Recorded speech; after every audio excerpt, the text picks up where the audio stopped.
எதுனா பரலோகம் என்று சொல்லக்கூடிய அந்த சொர்க்கத்துக்கு போகக்கூடியது தான் ஆத்துமா.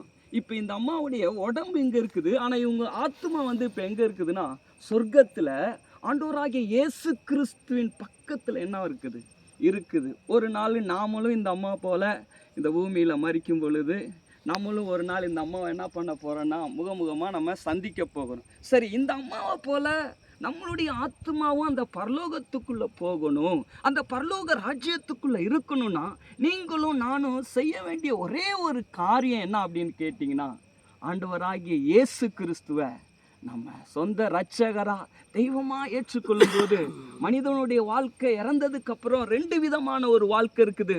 ஒன்று நரகம், இன்னொன்று சொர்க்கம். அந்த சொர்க்கத்துக்கு போகிற ஒரு வழிகாட்டி யாருன்னா இயேசு கிறிஸ்து.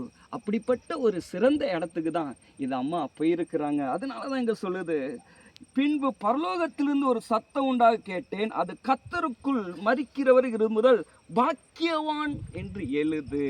அதுக்கப்புறம் சொல்லுது பாருங்க, அவர்கள் தங்கள் பிரயாசங்களை எல்லாம் விட்டொழிந்து, இங்கே 80 வயசு வரைக்கும் வாழ்ந்துருக்காங்கன்னா சாதாரணமாக வாழ்ந்துருக்க மாட்டாங்க.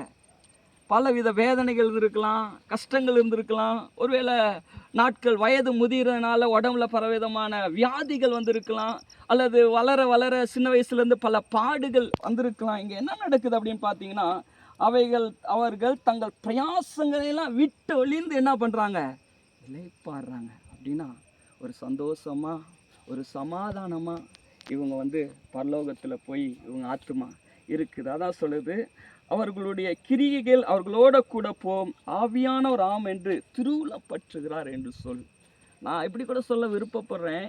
இந்த அருமையான தாயார் எப்படி என்னன்றது எங்களுக்கு தெரியாது, ஆனால் இவ்வளோ சிறந்த விதத்தில் இந்த இரவு நேரத்தில் நடக்குது அப்படின்னா தேவன் இவங்களை விசேஷமாக நேசித்ததுனால தான் நடக்குது. இதுக்கு ஒரே ஒரு வழி, நாம் இந்த தாயாரை போல அந்த இயேசுவை சொந்த இரட்சகராக ஏற்றுக்கொண்டு இந்த பூமியில் வாழும்போது இவங்க போன அந்த பரலோகத்துக்கு, அந்த சொர்க்கத்துக்கு நாம் போய் சேருவோம். தேவன் அப்படி நம்மை நடத்துவாராக. தொடர்ந்து ஆராதனை அடக்காரானை பாஸ்டர் பொறுப்பெடுத்து